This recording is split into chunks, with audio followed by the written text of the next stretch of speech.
Monsieur le ministre, bonjour. Bonjour. Merci d'avoir accepté notre invitation et d'avoir pris le temps de répondre aujourd'hui à nos questions.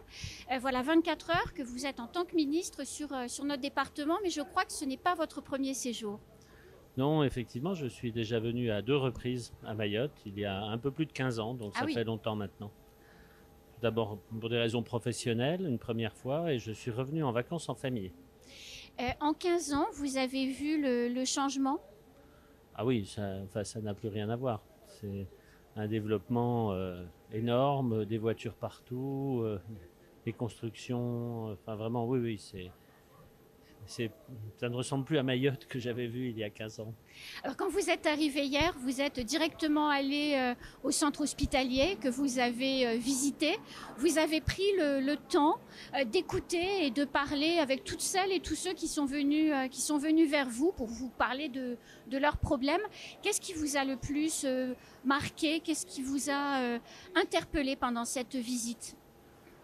L'hôpital de centre hospitalier de Mayotte connaît les mêmes difficultés que partout en termes de difficultés d'effectifs, d'attractivité, même si on sent que c'est un peu plus important à Mayotte. Mais non, ce qui m'a frappé, c'est la mobilisation des professionnels, leur investissement avec le sourire dans des conditions difficiles, le service de réanimation néonatale avec des petits-enfants partout, finalement, 3, 4 par chambre, mais une équipe entièrement mobilisée et très très professionnelle.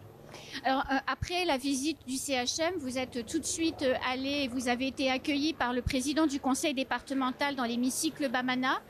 Et là, les 2 élus qui étaient présents vous ont, à leur manière, mais adressé un message politique clair en disant que tous les problèmes du CHM et la difficulté pour les assurés sociaux d'avoir accès aux soins, c'était la pression migratoire. Votre sentiment là-dessus ? Il est certain que la pression migratoire est un enjeu majeur pour Mayotte. J'ai pu assister là cet après-midi à l'arrestation d'un Kwassa et puis également à la prise en charge dans le centre de tri sanitaire. Ce sont des choses qui sont extrêmement dures et on conçoit bien que ces personnes malades, il faut les prendre en charge. Enfin, on peut pas les laisser comme ça. Maintenant, je crois aussi, et c'est un élu qui me l'a dit, et les gens sont là, la situation est comme cela, donc il faut la traiter comme cela. Et cette politique aussi que j'ai constatée partout sur l'île, sur le champ sanitaire, d'aller vers ces gens qui sont loin du soin. C'est de repousser nos frontières de la santé, ce matin, des vaccinations dans une école. Enfin, on voit vraiment que tout le monde est mobilisé et qu'il y a une énergie vraiment importante à Mayotte.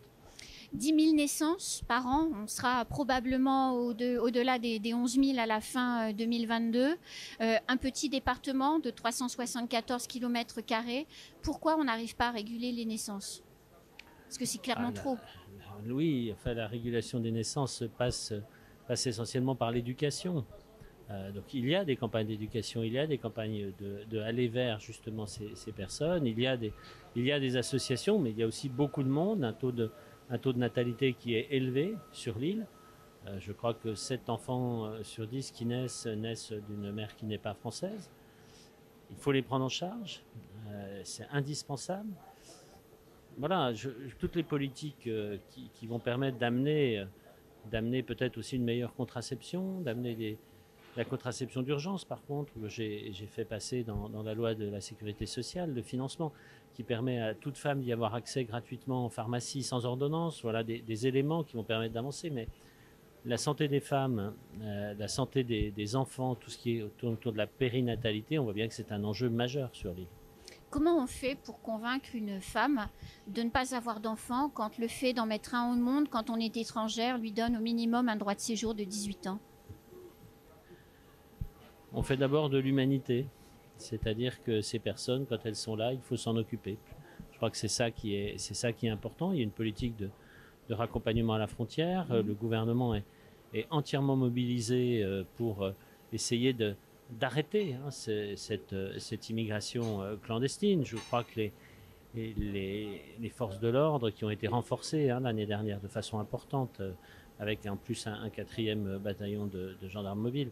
Les forces de l'ordre couvrent 75-80% des passages qu'ils arrivent à arrêter. Mais on passe à l'échelon suivant et le président de la République s'est encore récemment engagé à mettre toutes les forces dans la bataille, y compris si c'est nécessaire les forces armées. Alors ce matin, vous êtes allé donc à Combagny, a priori la commune qui va accueillir le second site du CHM.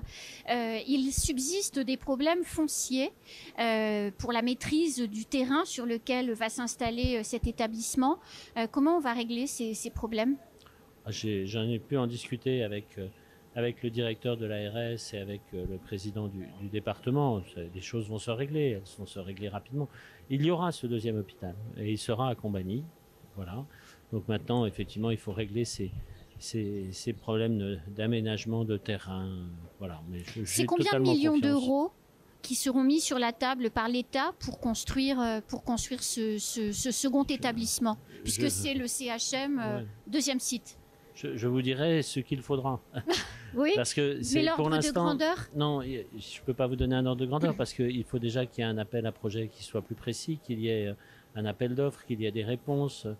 Il y a la partie hôpital, bien sûr, hein, qui est la partie qui, je dirais, me concerne directement, mais il y a aussi toute la partie aménagement de Combagny qui me concerne là aussi, peut-être plus indirectement. Il va falloir des routes, il va falloir des logements pour les soignants, il va falloir des écoles, il va falloir des crèches. Et j'ai vu une municipalité, un département totalement mobilisé pour que ce ne soit pas simplement un objet volant non identifié qui s'appelle hôpital, qui se poserait là, comme ça, à Combagny, mais qui est bien tout un ensemble pour aménager ce territoire.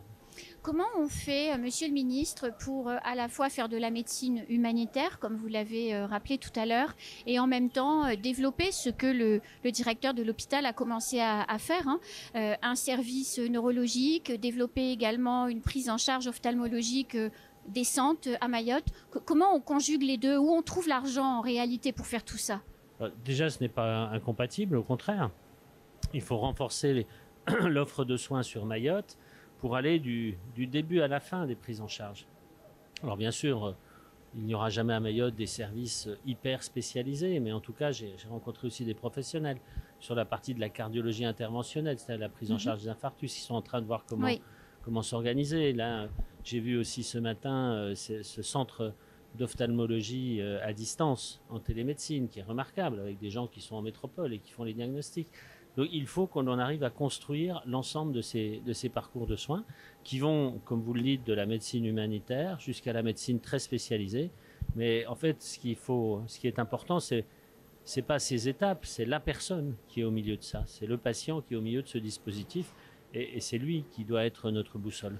Alors pourquoi aujourd'hui ce patient, quand il est assuré social, quand il est français, il a le sentiment de ne pas être accueilli ou de ne pas trouver la réponse qu'il voudrait trouver au sein du CHM? Mais je le redis, hein, il y a des services incroyables au CHM qui font un travail remarquable, mais il y a une telle distance entre la population qui habite Mayotte et qui est assurée sociale et son hôpital. Comment? Pourquoi? Alors, je me permets juste de peut-être corriger un petit peu. Oui, il n'y a pas sûr. des services remarquables au CHM. Tous les services sont remarquables au CHM.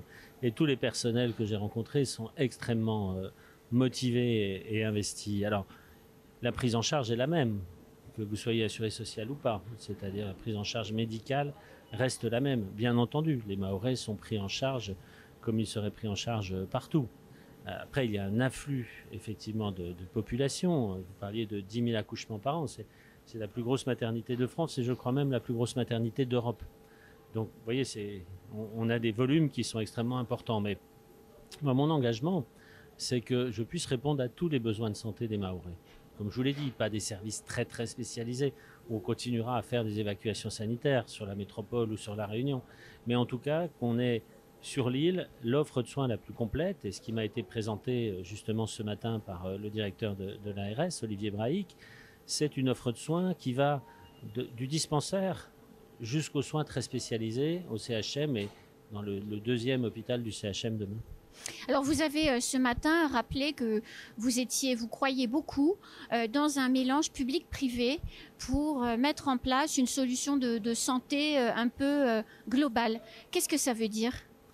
Ça veut dire que notre système de soins a été construit il y a des dizaines d'années sur le principe de l'offre de soins. C'est-à-dire qu'on pose une offre de soins sur un territoire et on considère que ça va répondre. En fait, tous les systèmes basés sur cela actuellement, en post-crise Covid, dans toute l'Europe, mais même aux États-Unis ou au Canada, sont en train de s'effondrer.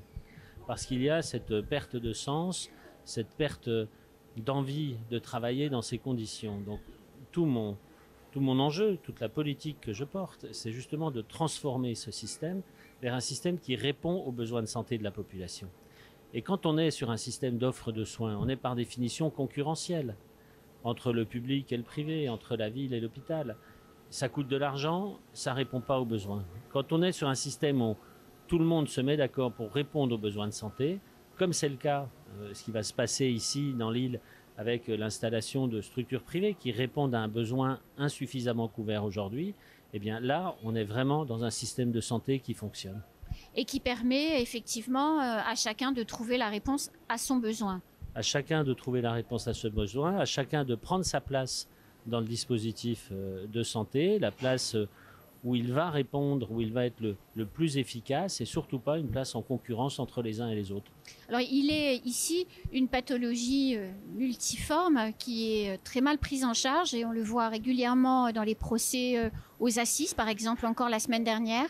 C'est les déficients mentaux qui n'ont pas de réponse à leurs problématiques et les familles qui sont en grande difficulté face à leurs proches qu'ils ne savent pas prendre en charge comme il se doit. Qu'est-ce que vous proposez par rapport à cette situation qui est de plus en plus compliquée ? Oui, le problème de la santé mentale est un problème en soi. Je vous parlais tout à l'heure de la santé de l'enfant, de la santé de la femme. La santé mentale, globalement, est un problème, pas que à Mayotte, je le répète aussi, mais qui est plus aigu ici. Nous avons un système de santé à Mayotte qui reste à construire, qui reste à inventer. Et moi, ce que j'ai constaté, c'est qu'il y avait une inventivité, qu'il y avait une volonté d'aller vers l'avant des élus mahorais, de la population, des professionnels de santé. Alors pour la santé mentale, eh bien, vont se mettre en place des structures pour prendre en charge la santé mentale, plus que ce qui est fait actuellement, continuer à s'appuyer sur les associations. Il faut reconstruire de soins et la santé mentale en fait partie. Alors en règle générale, quand un ministre vient sur un département et surtout sur une thématique comme la santé ou comme vous l'avez dit, tout est à faire chez nous, il vient en général avec la valise chargée de projets, d'annonces, etc. Ça n'a pas été le cas de votre voyage, y compris à la réunion avant. Pourquoi ? Pourquoi ? Parce que ce n'est pas ma technique. Ma technique, c'est d'aller sur le terrain, de rencontrer les gens sur le terrain, de travailler avec eux les solutions. Les problèmes, on les connaît, vous les connaissez très bien, je les connais aussi. Ce qui est important, c'est les solutions. Et d'adapter les solutions à chaque territoire, en fonction de ses propres caractéristiques. Je ne vais pas faire une loi de santé qui doit s'appliquer de façon aveugle sur tout le territoire national, venir ici à Mayotte avec dans ma valise les articles de loi et l'argent qui va avec, parce que ça ne correspondra probablement pas aux besoins des Mahoraises et des Mahorais. Je viens d'abord voir la situation, analyser, discuter avec les professionnels, avec les élus. Vous m'auriez dit il y a 2 jours que je verrais probablement le centre d'ophtalmologie en télémédecine le plus moderne du territoire national.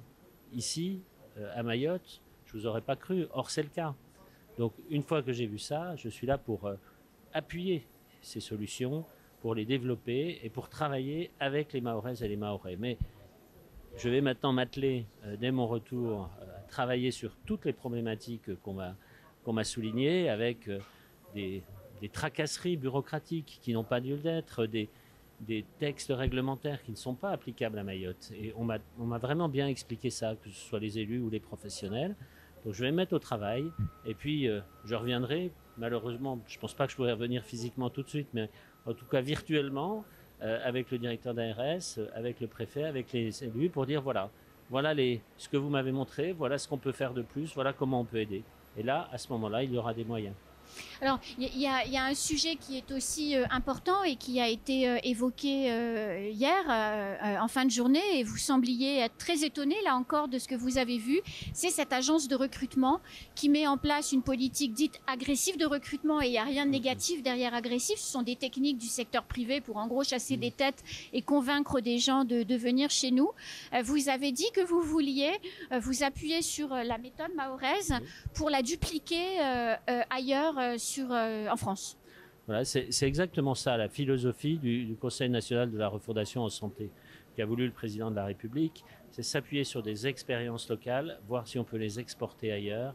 Et il faut un travail extraordinaire en termes de recrutement. Alors, j'avais l'œil un peu aiguisé parce que j'avais remarqué dans des congrès professionnels qu'on voyait toujours un stand Mayotte. Je m'étais dit, tiens, c'est étonnant.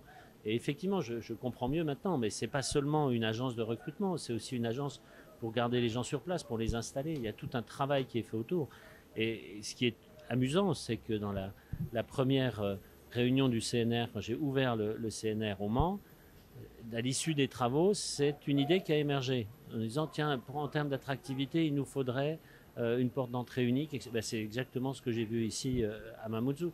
Donc, vous voyez, c'est ça l'esprit, c'est-à-dire trouver des solutions, elles fonctionnent, on les aide, on les pérennise. Mais alors, Monsieur le Ministre, est-ce que ça veut dire, puisque ça fait deux choses que vous pointez qui fonctionnent particulièrement bien chez nous, je pense au centre d'ophtalmologie d'Amjago, cette unité de recrutement, est-ce à dire qu'on est à 10 000 km de Paris et on connaît mal ce qui se fait ailleurs et chez nous, ça va pas si mal que ça? C'est ça qu'il faut penser? Non, il y a des grosses difficultés dans l'accès aux soins au niveau de Mayotte comme ailleurs, mais avec des spécificités à Mayotte, bien entendu, mais peut-être parce qu'il y a ces difficultés, il y a aussi une inventivité, il y a une volonté d'aller de l'avant. Et c'est ça, en tant que ministre de la Santé, je dois pousser, je dois maintenir, je dois développer. Donc on vous revoit bientôt sur l'île. En tout cas, vous pouvez compter sur moi. Merci beaucoup, Monsieur le Ministre, d'avoir pris du temps et bon retour en métropole, puisque on le voit, l'avion vous attend et vous allez embarquer d'ici peu. Malheureusement. Merci beaucoup, Monsieur le Ministre. C'est la fin de ce CQFD. Et bien, tout de suite, la suite de nos programmes.